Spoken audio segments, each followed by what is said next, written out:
Salud Mental para el Fin del Mundo, un podcast de Laboratorio Afectivo y Viva Comuna. ¿Cómo están?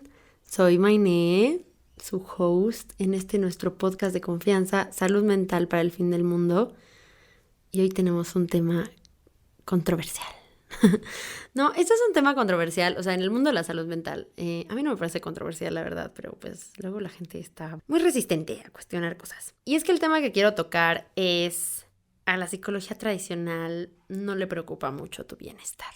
Y como que sí he conocido psicólogos que les dices eso y se atacan y se desmayan y dicen cómo puede ser, pero es la realidad y creo que es importante tomarlo en cuenta porque como personas que evidentemente tienen salud mental y la quieren cuidar y la quieren construir, pues una de las vías primarias de esta construcción y cuidado suelen ser espacios terapéuticos, ¿no? O sea, o al menos hacia allá nos orienta todo de, hey, estás triste, tienes depresión, todo sale mal, estás pasando por una ruptura, tienes un duelo, tienes ansiedad, etc, etc, etc. Terapia, terapia, terapia, terapia. Y la terapia es maravillosa, o sea, creo que la terapia y cualquier espacio terapéutico, que recuerden que espacio terapéutico no es sinónimo de terapia, puede darse en muchos formatos, de muchas maneras, pero es uno de los espacios terapéuticos obviamente más buscados, más aceptados y más socializados. Creo que quien tenga la posibilidad de ir a terapia debe hacerlo al menos una vez en la vida. Es un espacio maravilloso que yo personalmente y como paciente atesoro un montón, pero que está atravesado por un montón de cosas bien problemáticas que también hay que cuestionar y que también hay que poner sobre la mesa, porque si no, la verdad es que estamos un poco tapando el sol con un dedo y no estamos realmente orientándonos hacia espacios que nos ayuden a sanar.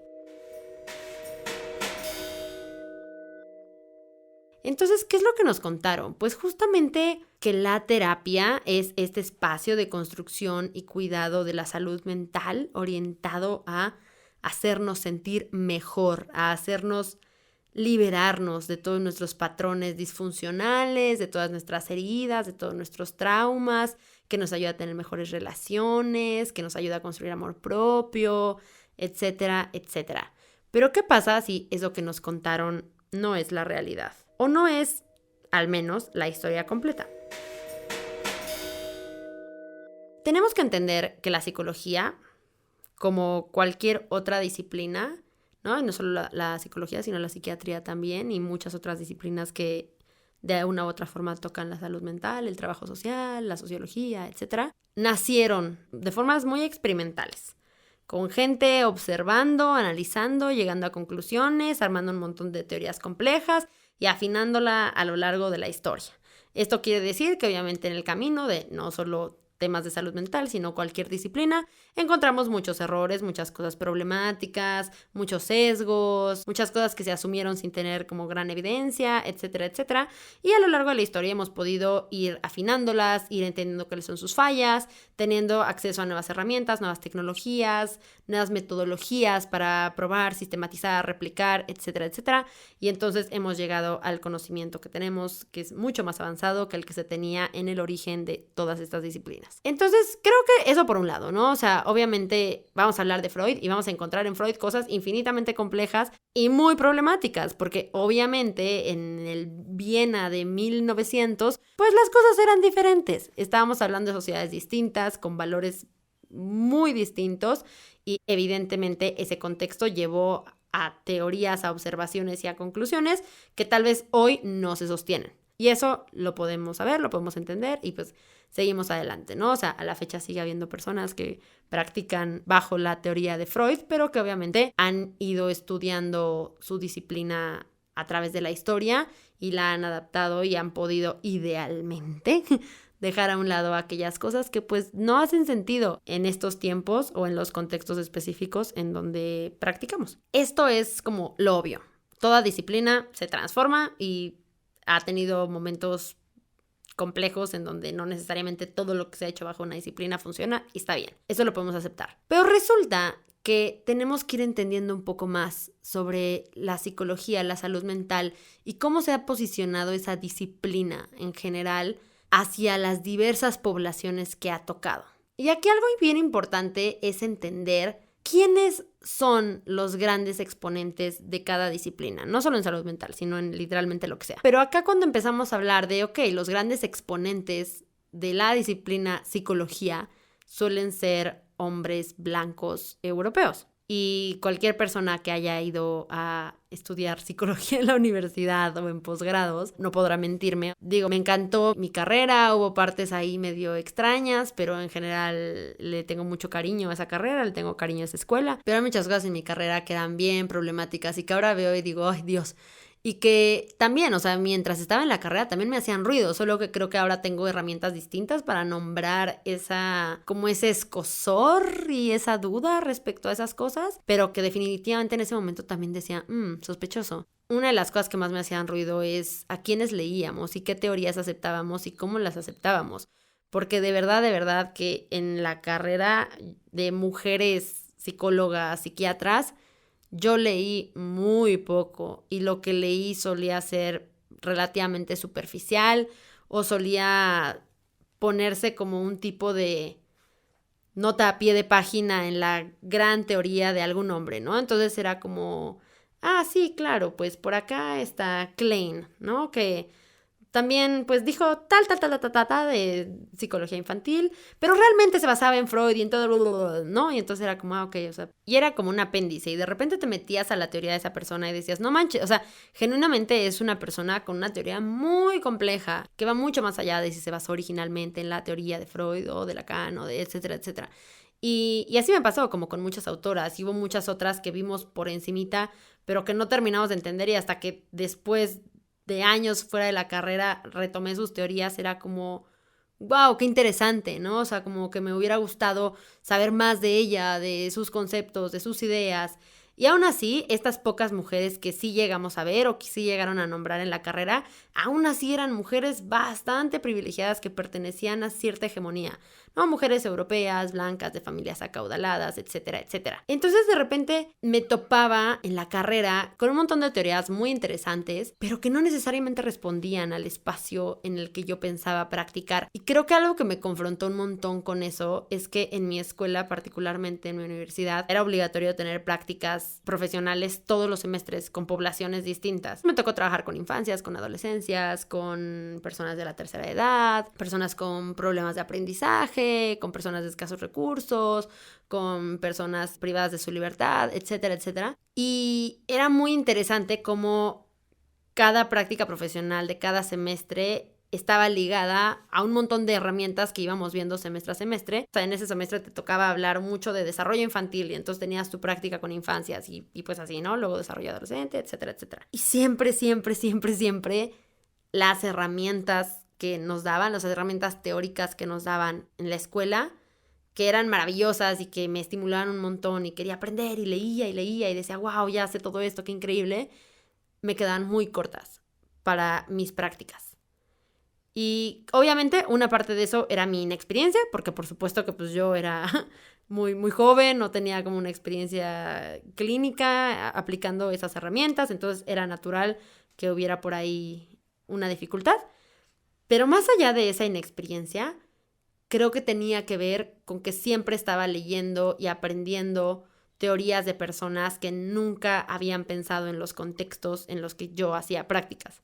Porque solía hacer prácticas con personas que eran parte o son parte de grupos que han sido históricamente excluidos o vulnerados. Y entonces de repente pues era como, ok, nada de lo que me dijo este teórico francés sobre la educación realmente me sirve muchísimo al intervenir con este niño que está atravesando un montón de procesos de violencia social en su entorno. Y eso me pasaba todo el tiempo con todas las poblaciones. Creo que con la que más duramente me pasó y que me afectó emocionalmente mucho más fue con la población privada de su libertad, ¿no? En donde yo sí decía, ¿qué hago aquí?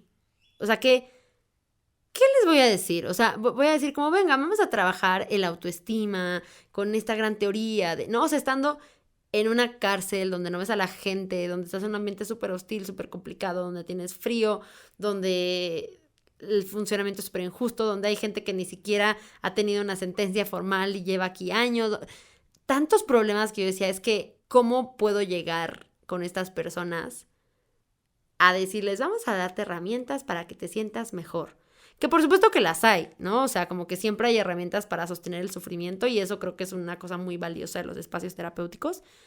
Pero, lo que puedes hacer es medio mitigar, medio dar formas de sostener mejor ciertos procesos, pero la verdad es que ¿cómo podrías, a través de una intervención de salud mental, hacer que esas personas no sientan malestar?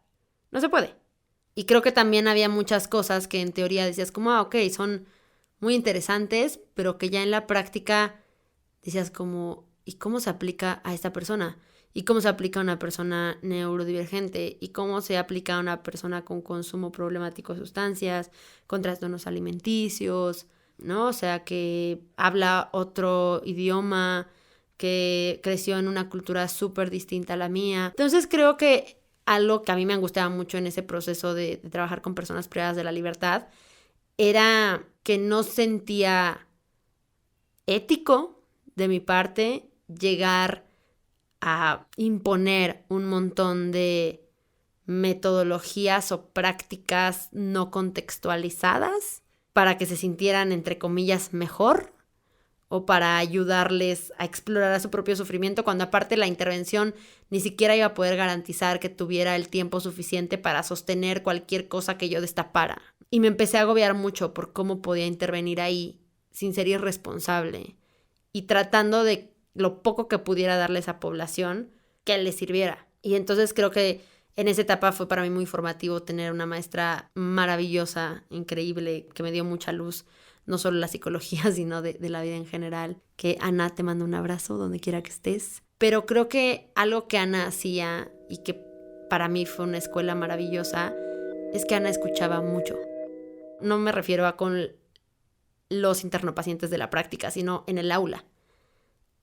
Como que de repente hacía un compañero o compañera una intervención que yo decía, Dios mío, ¿qué es esta intervención? Y que inmediatamente juzgaba. Y Ana tenía como esta paciencia y esta gran capacidad para escuchar sin juicio y cuestionar una y otra vez para acompañar a la persona a llegar a una reflexión distinta.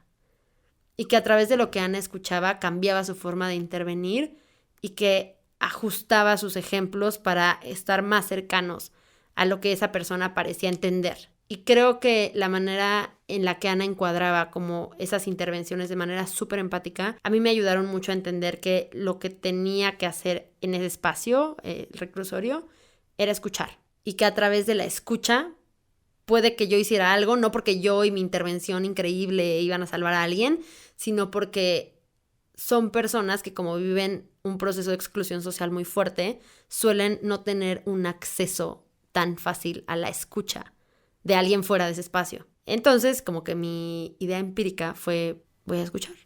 Y escuché, y escuché, y escuché. Y aprendí tanto, fue tan transformador aproximarme a esas narrativas. Pero una cosa interesante que pasó a través de eso fue que me empecé a enojar.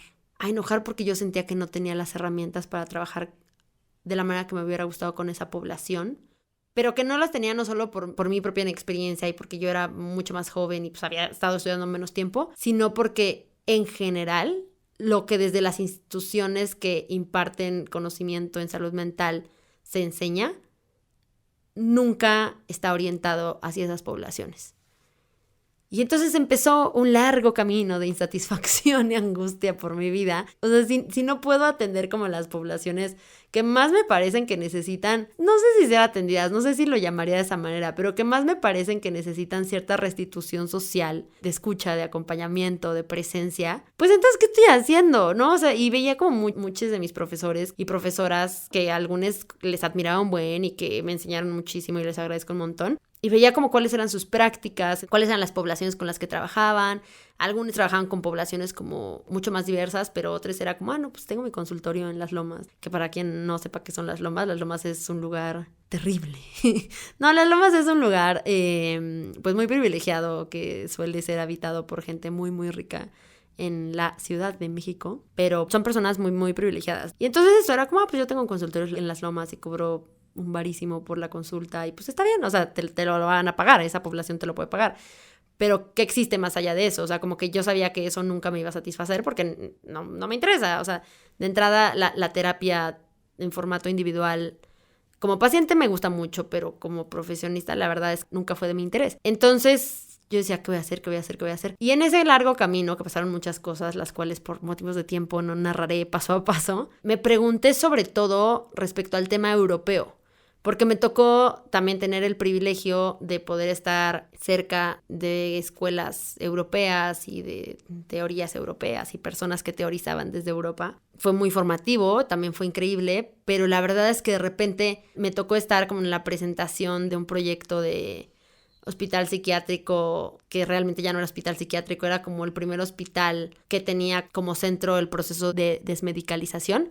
Entonces era un espacio para pacientes psiquiátricos que decidían ya no tomar fármacos y que querían explorar otras vías de tratamiento, pero pues ya era una cosa como institucionalizada del Estado, ¿no? Que se abrió en Noruega y que aparte es impresionante, es un proyecto muy impresionante que a la fecha admiro muchísimo. Pero yo veía eso y escuchaba las discusiones sobre eso y aunque eran profundamente enriquecedores, decía, bueno, ¿y México qué? O sea, deja tú la desmedicalización, o sea, ni siquiera podemos diagnosticar correctamente a las personas que tienen algún tema psiquiátrico por el simple hecho de que no nos damos abasto, el sistema de salud no se da abasto. Todavía hay un montón de estigmatización, todavía hay un montón de ignorancia, incluso de parte de los propios profesionales, de que muchos no conocen vías de desmedicalización, entonces tampoco te podrían orientar hacia ellas, porque ellas mismas no saben cómo aplicarlas. Y pues padrísimo todo allá, pero ¿qué pasa cuando quiero regresar a que es mi contexto, que es mi país, donde quiero ejercer y no estoy ni cerca de estar en esas condiciones en las que puedo plantear eso como horizonte y la población que existe acá en México y el sufrimiento que existe acá en México y en muchos países del sur global no se puede ajustar a esos procesos, esas teorías que fueron hechas en el norte global por gente que creció en climas diferentes, con condiciones diferentes, con ideas diferentes, con recursos diferentes. Y entonces dije, no, es que lo que tenemos que hacer es construir escuelas, construir teorías y conocimiento y saberes pertinentes a cada contexto, que sean distintos y que podamos decir, ¿sabes qué? Mira, esto ocurre en Sudáfrica, pero claramente no puede ocurrir en México porque tal vez no son los mismos contextos. Igual y puedes tomar algo y te sirve y eso está muy cool, pero lo que no te sirva no es que lo estés aplicando mal, no es que tienes que adaptar a la población a que se ajusten a esa teoría, es que no sirve, no es el mismo contexto y lo puedes dejar ir. Pero resulta que la psicología tradicional no ha sido construida así, la psicología tradicional ha sido construida como un conjunto de saberes eurocéntricos hechos para intervenir en personas que tienen situaciones muy específicas, que no son las de la mayoría y que terminan no teniendo el bienestar del sujeto como fin último, sino teniendo la adaptación del sujeto a su contexto como fin último. Eso quiere decir que si hay una persona que tiene un malestar profundo porque su contexto le excluye, una buena vertiente de la terapia tradicional trata de ajustarle al contexto como forma de mitigar su sufrimiento y no de problematizar por qué esta persona vive exclusión y qué tiene que cambiar del contexto para que esa persona esté mejor. Porque la realidad es que también es gaslightear a la gente, decirle que está en nosotros el cambio, cuando hay un montón de situaciones complejas a nuestro alrededor que nos hacen más proclives a estar bien o estar mal, dependiendo de un montón de cosas que nos atraviesan, como el género, la clase, la raza, etc. Entonces, ese es el énfasis que hace la psicología tradicional y que sigue escuelas tradicionales, las que siempre nos han dicho que son las válidas, las del padre de la psicología, Sigmund Freud, y que incluso si nos vamos desviando hacia otras teorías, porque pues no, o sea, como que obviamente no todo es psicoanálisis, tenemos cognitivo-conductual, tenemos gestalt, tenemos biofeedback, tenemos terapia familiar sistémica, tenemos un montón de cosas, o sea, de verdad que es increíble el número tan variado de escuelas terapéuticas y teóricas que hay, pero la mayoría son construidas por las mismas personas en los mismos territorios. Y entonces de repente tenemos estos instrumentos que tampoco saben cómo evaluarnos y por eso en México el IQ es mucho más bajo que en Francia. La respuesta lógica a esto es como, ay, es que esta gente ignorante del tercer mundo, y es que odio el concepto tercer mundo, primer mundo, pero bueno, hablaremos de eso después. como la ignorancia, es que de veras somos bien básicos, no leemos ni 4 libros al año, bla, bla, bla, ¿no? O sea, como un montón de malinchismo, reciclacismo y así. La solución lógica es, en Francia todos son inteligentes y en México todos son tontes. Cuando es como, pues, ¿qué tal? ¿Qué tal si exploramos la radical idea de que la gente en Francia es diferente a la gente en México y de que su educación es distinta, nuestro contexto nos pide para sobrevivir, son herramientas diferentes y que entonces, entendiendo que lo que más desarrollas es lo que más te sirve para sobrevivir, es posible que las áreas de mayor desarrollo para la gente en México no sean las mismas que para la gente en Francia? Tal vez nadie es más tonto que nadie, tal vez solo somos distintos.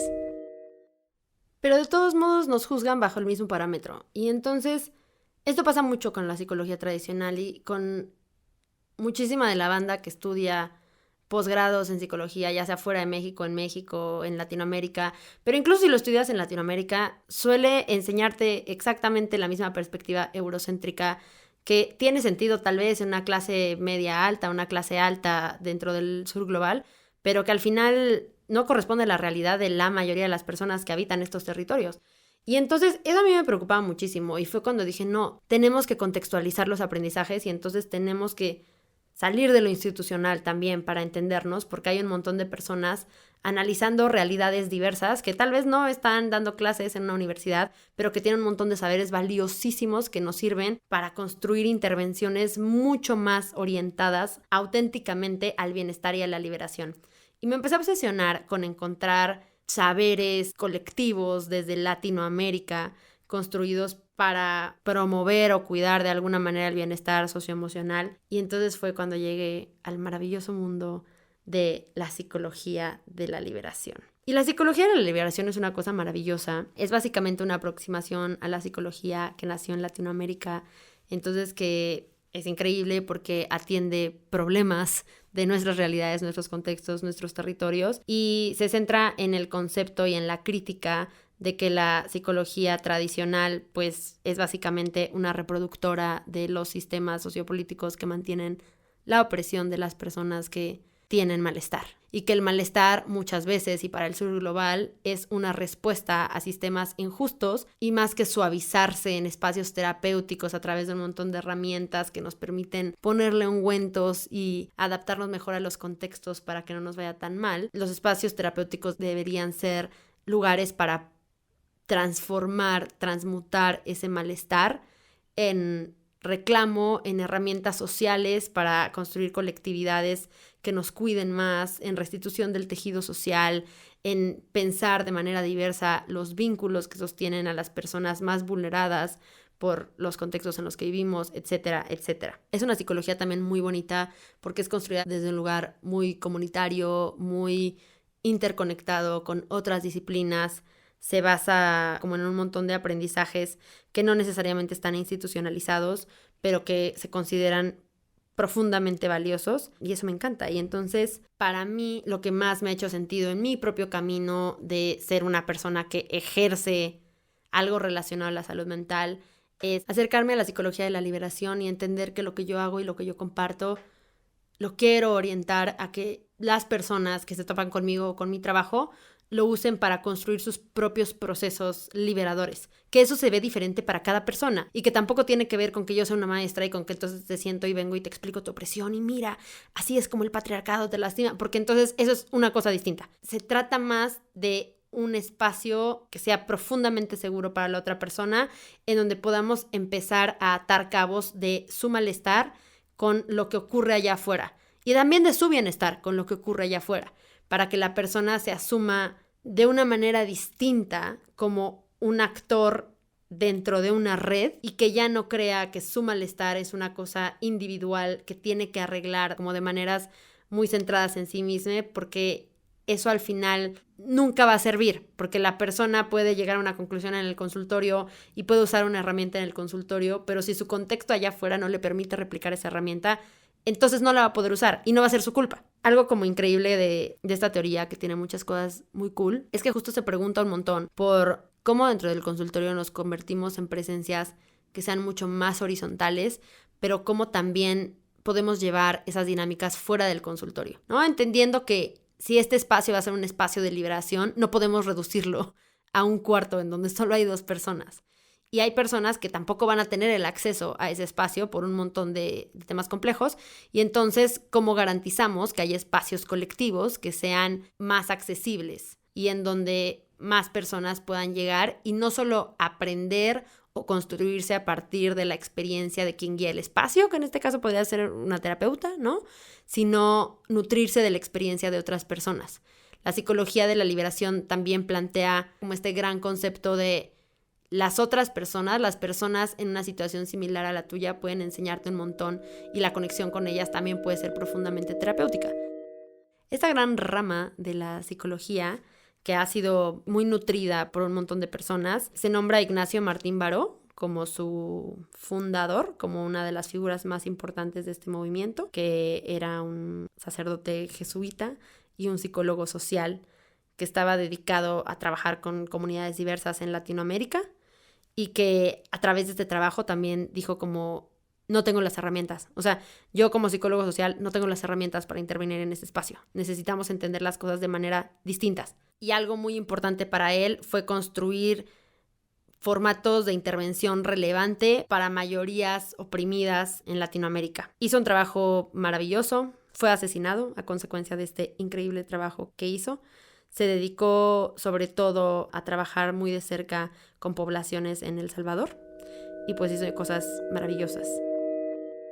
La psicología de la liberación se construyó a través de un montón de inspiraciones, de ideas, de teóricos. La verdad es que es una cosa bastante rica y uno de sus ejes centrales también está en la teología de la liberación, que a quien le interese la teología, la teología de la liberación, 10 de 10 amistades. Lean sobre eso. Hasta si no les interesa también lean sobre eso, porque es lo máximo. La psicología de la liberación tiene 3 conceptos bases que son su centro. El primero es la concientización. La concientización nos habla de la conexión intrínseca que tiene la experiencia de una persona con su entorno sociopolítico y que una base fundamental para que la labor terapéutica o la labor emocional que está atravesando a esa persona ayude a su liberación en lugar de replicar su opresión, es ayudarle a llegar a la concientización. La concientización es un término que fue introducido por Paulo Freire, un educador brasileño también maravilloso. Si no lo han leído, les recomiendo mucho su teoría. Y pues básicamente es eso, o sea, volvernos conscientes de cómo vivimos dentro de estructuras, no somos entes aislados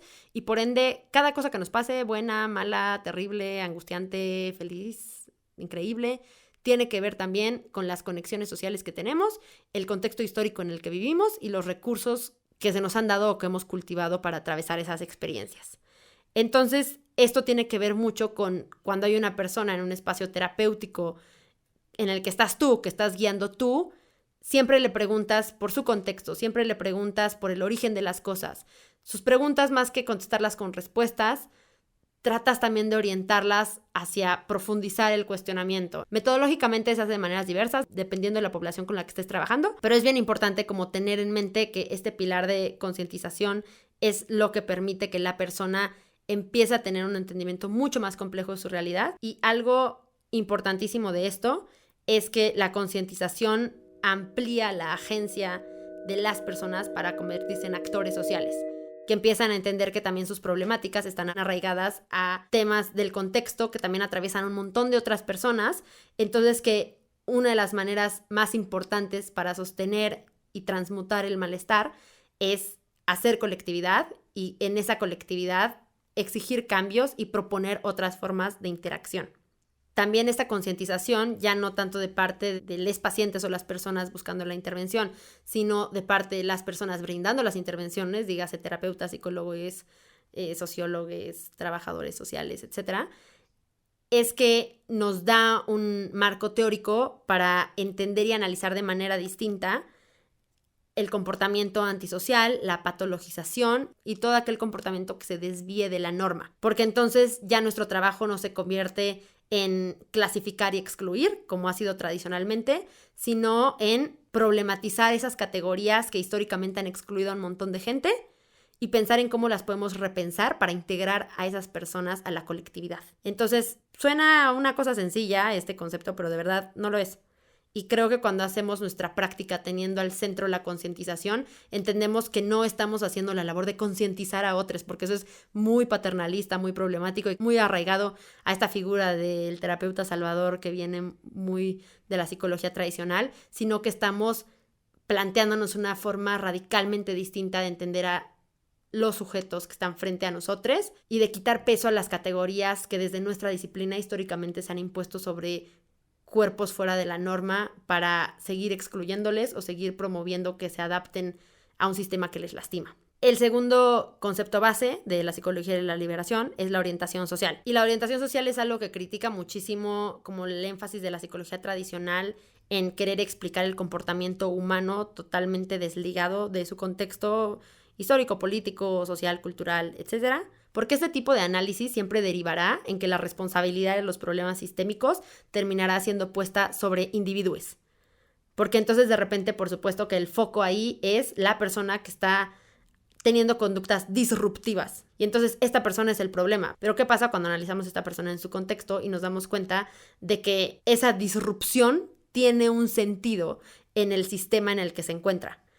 Entonces ahí tenemos que hacer intervenciones en el contexto, no solamente con la persona. Y pues esto, como que la psicología tradicional reafirma mucho este tema de agarrar un chivo expiatorio, excluirlo y explicar su comportamiento como algo psicopatológico, cuando en realidad puede que si lo analizas dentro del contexto, aunque sea disruptivo y aunque sea complejo y aunque parezca disfuncional, en realidad está muy en sintonía con lo que su entorno le pide o con lo que su entorno le da. Y mucha de la patologización que se hace desde el campo de la salud mental corresponde a esto, a tener una persona que de una manera u otra no termina de ajustarse y a echarle enteramente la responsabilidad del desajuste a ella. Entonces, la psicología de la liberación dice, ok, tenemos que cambiar el foco, siempre tenemos que perseguir la orientación social. Y la orientación social también está basada en entender cuál es el rol histórico de los distintos contextos en el surgimiento de ciertas condiciones. Porque entender estos procesos históricos también nos lleva a poder entender cuál es la función social de ciertos mecanismos de opresión y exclusión. Y una vez que entendemos la función social, podemos armar intervenciones que sean un poquito más complejas y que nos permitan explorar cómo se verían otras funciones. O sea, cómo se vería la intervención en este contexto si la función social no es la que históricamente se ha designado, sino la función social ahora es rearmar la colectividad con las condiciones que tenemos hasta el momento y de manera que pueda abarcar a la mayor parte de personas en ese contexto específico. Creo que una vez que entendemos la orientación social como una base de intervención, ya no podemos desligarnos nunca de que el poder siempre está atado a una organización colectiva y que entonces si queremos analizar a un actor dentro de esa red, tenemos que analizar la red completa y que un actor no está completamente desligado del otro. Cuando estemos hablando de pobreza, no solo estamos hablando de pobreza, sino también estamos hablando de riqueza. Cuando estamos hablando de riqueza, también estamos hablando de pobreza, porque no puedes entender uno sin su opuesto, porque al final, aunque parezcan conceptos uno en un lado y otro en el polo opuesto, en realidad están amarrados y cuando uno se mueve, también mueve al otro. Y por ende ya no decimos, ok, acá hay un montón de movimientos desligados que no entiendo, sino, perfecto, si esto se movió es porque lo que está del extremo opuesto se ha movido también.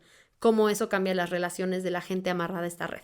Otro gran concepto de la psicología de la liberación es una cosa maravillosa que se llama realismo crítico. Y es algo muy interesante en el que Martín Baró decía que las teorías no deberían definir los problemas que iban a ser explorados, sino que los problemas que existían deberían generar nuevas teorías. En ese sentido, se entiende que puedes llegar a intervenir a nuevos lugares y que puedes no tener las herramientas teóricas o metodológicas para hacer esos cambios o hacer esas intervenciones ahí, porque tal vez no habías pensado en esos problemas y que las herramientas que tiene una persona que trabaja en salud mental no son necesariamente la de llegar y yo transformo este entorno y yo les doy capacitaciones de autoestima y yo les enseño a relacionarse de maneras más seguras, sino que yo llego a ese entorno con un montón de herramientas preexistentes y con esas herramientas lo más importante que yo tengo que hacer es hacer una lectura del entorno que no esté solo basada en mi percepción, porque obviamente eso estaría súper sesgado, pero hacer una lectura del entorno y pensar en cuáles son las organizaciones sociales que ya existen ahí, que están hechas para cuidar, proteger y amplificar el bienestar de la comunidad, porque en toda comunidad hay uno. Eso es bien importante entenderlo. Creer que nuestras intervenciones en salud mental son las únicas que existen es profundamente sesgado. O sea, los pueblos originarios ya tienen sus propias maneras de resolver conflictos, de moldear vínculos sociales, de cuidar individuos que son excluidos, ¿no? O sea, todo eso ya existe en todas las sociedades del mundo. A lo mejor no tienen el mismo nombre, no están institucionalizadas, no tienen un papelito que dice aprobado por el Estado, pero definitivamente ya existen. Entonces, ¿cuáles son esas cosas que ya existen? ¿De qué manera puedo o no prestarles herramientas? ¿Y cómo puedo participar en el proceso de construcción de nuevas teorías a partir de nuevos problemas? Y suena como muy fácil, pero en realidad es muy radical a nivel salud mental pensar en que cada nuevo problema genera una nueva teoría y entonces nunca vas a poder enseñar todas las teorías porque no hay escuela y no hay estudio que pueda abarcar todos los problemas que existen en el mundo. Y porque cada nueva teoría también va a llegar a nuevos problemas que van a requerir muchas más cosas de las que ya traes en la cabeza. Entonces creo que eso es algo bien importante de la psicología de la liberación y que creo que vale aplicarlo a todo en la vida, pero que al menos desde la intervención de salud mental sí propone cosas bien interesantes. Y por último, otro elemento que también me gustaría compartirles de esta hermosa teoría y construcción de saberes es el concepto de realidad desideologizada. Y en ella, Martín Baró habla mucho de cómo muchas de las poblaciones más excluidas o más vulneradas tienen también un montón de sesgos y de procesos internos que entran en conflicto con su propio bienestar porque han introyectado los valores hegemónicos que les excluyen o les violentan. Entonces, que es muy común que haya un montón de resistencia de parte de las mismas poblaciones que viven violencia social para entenderse en su contexto complejo y para construir redes distintas a las de la hegemonía que les permitan cuidarse mejor, justo porque siguen apegadas a las ideas que les han hecho como mucho daño. Entonces, se trata también en la psicología de la liberación de que el espacio terapéutico sea un lugar central desde el cual podemos cuestionar la realidad de las ideas que hemos aprendido y podemos empezar a pensar cuáles de esas ideas nos han hecho daño y qué otras ideas alternativas puede haber. Y eso me parece bien interesante porque estamos partiendo de que cargamos nosotros, y no solo poblaciones vulneradas, sino todo el mundo carga con un montón de ideas que no necesariamente nos hacen bien y que no necesariamente nos ayudan a construir algo mejor, pero que al final es lo que el mundo nos ha dicho que es y punto. Entonces, aquí se centra el proceso de tenemos que entender que muchos de los conceptos que nos sostienen o que sostienen el mundo según nuestra perspectiva son creaciones ideológicas que muchas veces funcionan en nuestra contra. Pero si podemos empezar a construir un análisis más profundo de cómo generan malestar, puede que a nosotros, puede que a otras personas, también podemos construir alternativas y empezamos a trazar caminos que tengan más sentido para nosotros. Porque, por ejemplo, un gran ejemplo de ideología que afecta muchísimo a poblaciones súper vulneradas es esta cosa de la meritocracia, que si tú le echas muchas ganas vas a poder tenerlo, vas a poder ser rico, vas a poder tener el empleo, la empresa, la relación, el viaje, el coche, etc. Y es conveniente que nos hagan creer eso, porque entonces, ¿qué hacemos? Le echamos más ganas, porque trabajamos muchísimo, porque somos los primeros en llegar y los últimos en irnos, porque no renunciamos aunque se ponga feo, porque aguantamos maltratos, porque aguantamos explotación. Y claro que al sistema todo eso le viene muy bien.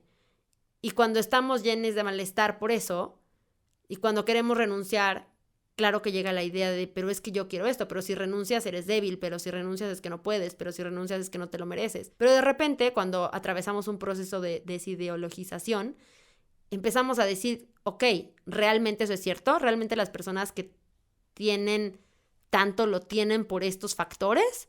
¿Empezaron como yo, con mi mismo contexto? ¿O hay un montón de otras cosas que les dieron la posibilidad de acceder a eso? Que por más que yo estudie, que por más que yo trabaje, que por más que yo haga lo que sea, nunca voy a tener esas mismas condiciones. Creo que ese es un gran ejemplo, como ese hay muchos, pero un proceso terapéutico de reflexión centrado en replantearnos todo eso que creemos y qué de eso está permeado por ideología que sostiene los sistemas injustos que nos lastiman, es increíble. Eso es un poco de psicología de la liberación. Obviamente es muchísimo más amplia que esto y que este capítulo, porque no se puede resumir todo lo que es en el tiempo que llevamos, pero para mí ha sido un norte bien importante en cuanto a lo que quiero hacer y lo que quiero construir, y creo que es algo que todas las personas que trabajamos en salud mental tenemos que plantearnos y tenemos que estudiar, porque no podemos seguir haciendo prácticas descontextualizadas que terminan haciendo sentir a la gente culpable por no poder hacer cosas que por supuesto que no tienen las herramientas para hacer, o que tal vez ni siquiera tiene sentido que hagan en el contexto en el que están, ¿no? No podemos seguir diciéndole a personas en cuerpos no hegemónicos que por favor amen su cuerpo, aunque todo el tiempo haya un sistema entero atacándoles. No podemos seguir diciéndole a mujeres que viven violencia en la pareja que por favor sean más empáticas con su pareja, porque seguro también vive mucho estrés y dolor. No podemos seguir reproduciendo todos los sesgos que llevan a la gente a nuestros espacios y sacarles con la respuesta de, bueno, hay algo en ti que no se adapta, adaptémoslo. Porque al final eso no nos sirve, o sea, colectivamente tampoco nos sirve.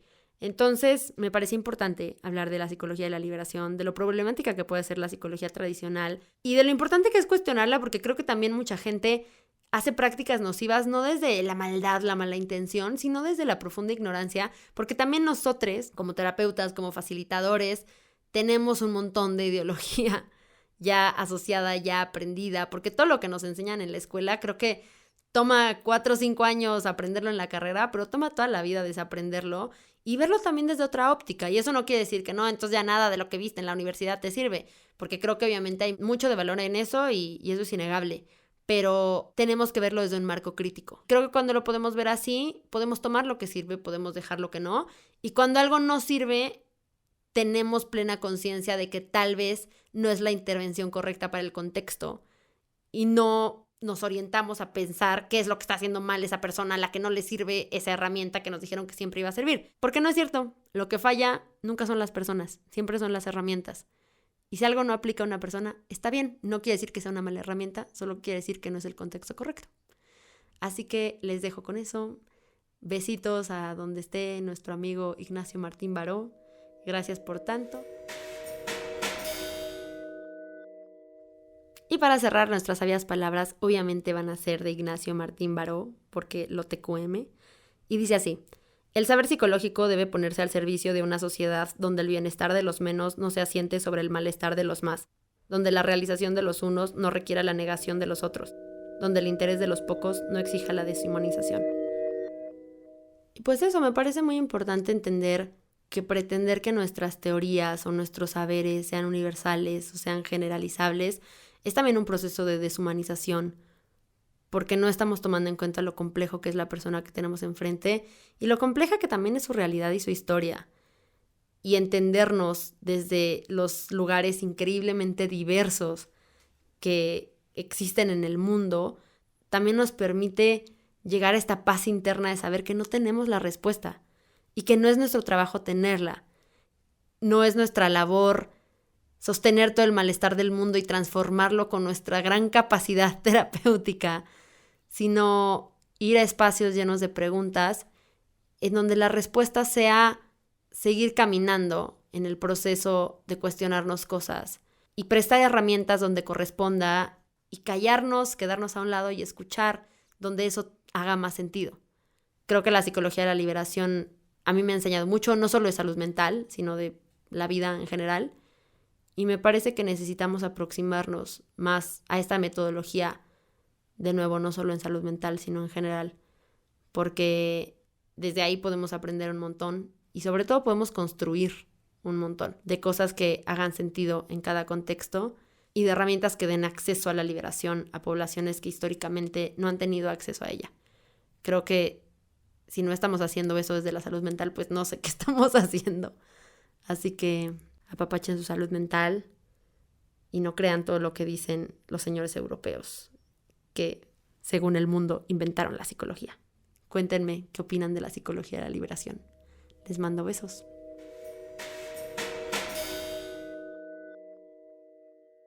Si quieren saber más de todo lo que hacemos en Laboratorio Afectivo, síganos en redes. En Instagram estamos como @laboratorio_afectivo y en todos los demás lugares como Laboratorio Afectivo. También recuerden que para todo lo relacionado con charlas, talleres, material, productos, colaboraciones, pueden encontrarnos en la página laboratorioafectivo.com o escribirnos al correo laboratorioafectivo@gmail.com.